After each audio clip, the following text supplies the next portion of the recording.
Hi, I'm State Representative David Maloney from the southeast part of Berks County, the 130th Legislative District, and I'm here at the Great American Outdoor Show. I'm here with our Executive Director of the Fish Commission, and Tim Schaeffer sitting here, and welcome. Thanks, Dave. Good to see you. You too, thanks for being here. Yep. And let's start off with trout stockings. Absolutely. It's right around the corner. So let's talk about the specific locations Sure.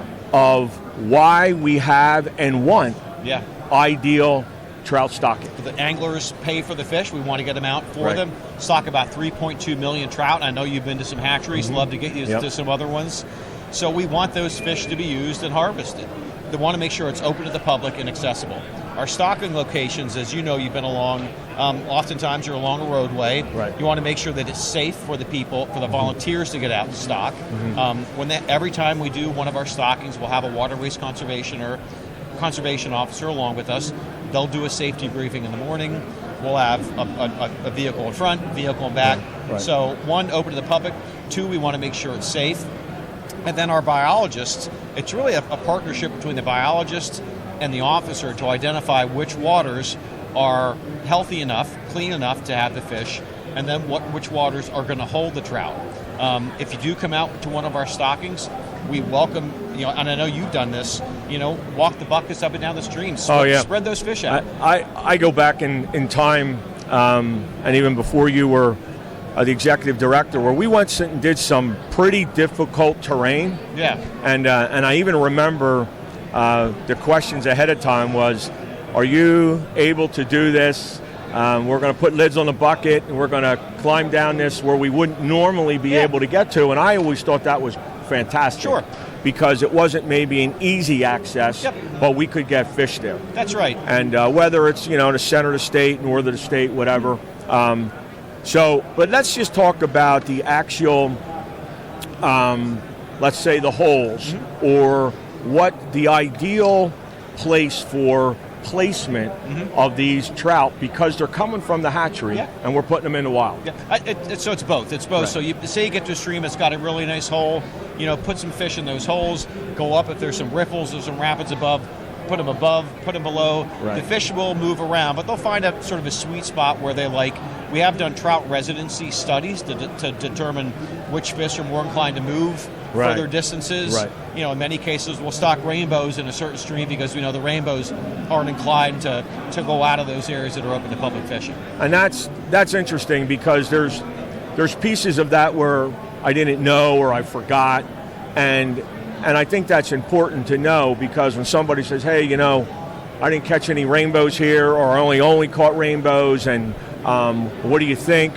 I think you hit the nail on the head there, where there's just tendencies of the different species to navigate in different locations. Another thing I think is important to note, and we get this question a lot, say it's raining or there's a thunderstorm, and people say, are we going to stock today? And we're like, well, the fish know how to swim, so they'll be okay. Yeah. But they do tend to hold, and they'll nestle up next to the bank, and even with some high water, they'll tend to stick around. Another important thing is that we stock throughout the spring.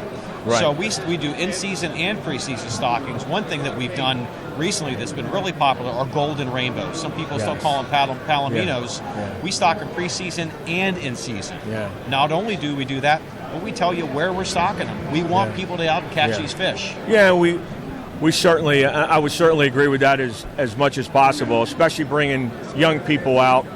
I know the Goldens get a lot of attention when they stick out better, or you can see them. Feels a little bit more special sometimes, but and excuse me, and we're stocking not only the Goldens, but we're stocking more large fish than ever. Yeah, we actually we're stocking more brood fish, those 14 to 20 inch range than we ever have before. So you've got a better chance than ever catching. Yeah, I wanted to go to that because I did notice that, and I knew that, but it's also something that instead of catching a little 6 or 8 inch trout, you can catch something substantial. You can bend that rod and you can have a good old time. And I believe it brings back sportsmen to a challenge, and also feeling a little bit more fulfilled and seeing the success. I think the success is what's really important for us to show. And you mentioned youth. One of the things that we really happy to do a number of years ago is we now open trout season a week early for kids. Right. This year it's going to be on March 30th. It gives, if you have a grandchild, Right. you have a son, Good daughter, segue. I was nephew. good segue to go into that. So Yeah. let's just talk about that a little bit, about what that time frame is. Happy to, yeah. So March 30th will be the opening day of Trout. Mentored Youth Trout Day. Opening day is April 6th. Right. It's the first Saturday in April. Right. But we'll start stocking. The stocking trucks will start rolling the week of February 19th. Those are all open to the public. If you want to really get the kids excited, bring them out to stock with us. Oh my gosh, you want to? And I know you've done that before. I've had my grandchildren out to do that. Yeah. And it's really simple to do it with them when you're at a lake or a pond, because you can walk right up to the water. They get to see them come out of the truck, and they're just amazed at the life that comes out of that water. And I'm glad you mentioned the trucks. One of the things that we've done a lot in recent years, as you know, is made reinvestments back into our fish hatcheries. Right. Reinvestments into the trucks. It's a good chance if you come out and stock with us, you'll see a new stocking truck. Yes. I mean, again, these are angler dollars that we're I'm actually looking for. forward to seeing that, because I've seen many of them, and to the credit of taking it to its expiration date. Yeah, but there's been some trucks that have been taken a long time, gotten a lot of service out of them. Yep. And so we got our money's worth. Yep. So now it was time to replace some of them, and that's what you're talking about. Yeah, so happy to be doing that. We're doing the same with our law enforcement boats. I say to our staff all the time, let's get the right tool for the job. Yeah. And so if you're on, some of the bigger water, Blue Marsh Lake, or pick the body of water, you want a vessel there that's going to, the officer, it's going to be the right tool for them, safe for them, safe for the people they interact with. And speaking of Blue Marsh, I did want to thank you again for your help on the habitat side. That project was really cool to do. That was actually, you'll see we have a picture of that in our annual report. Oh, there you go. I think it's you, Representative Joswiak, Representative Barton, helping us put habitat structures into the water. I actually put it out in my newsletter that's going to hit the mailboxes any day. Good. But I think that those are important pieces of why we want to maintain the continuation of generational fish, with knowing that and the other thing about that is to know about where you can go. Yeah. Those locations are geographically, GIS?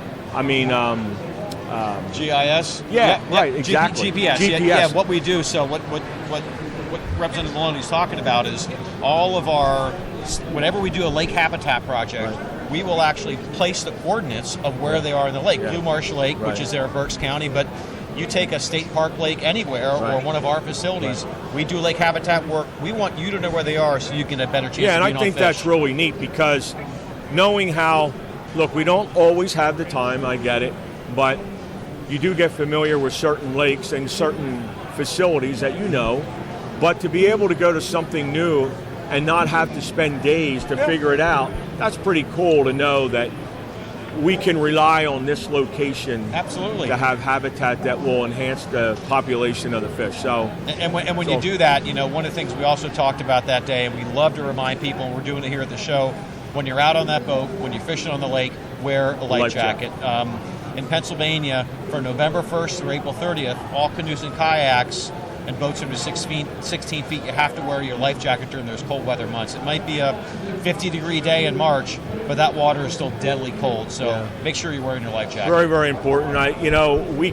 We have a tendency as humans to get pretty comfortable. Yeah. And sometimes uncomfortable with the vest on. Mm-hmm. So knowing that something that can happen in a millisecond is when you wish you had it on. Well, this was enjoyable, and I hope to see you in the woods or on the water. God bless.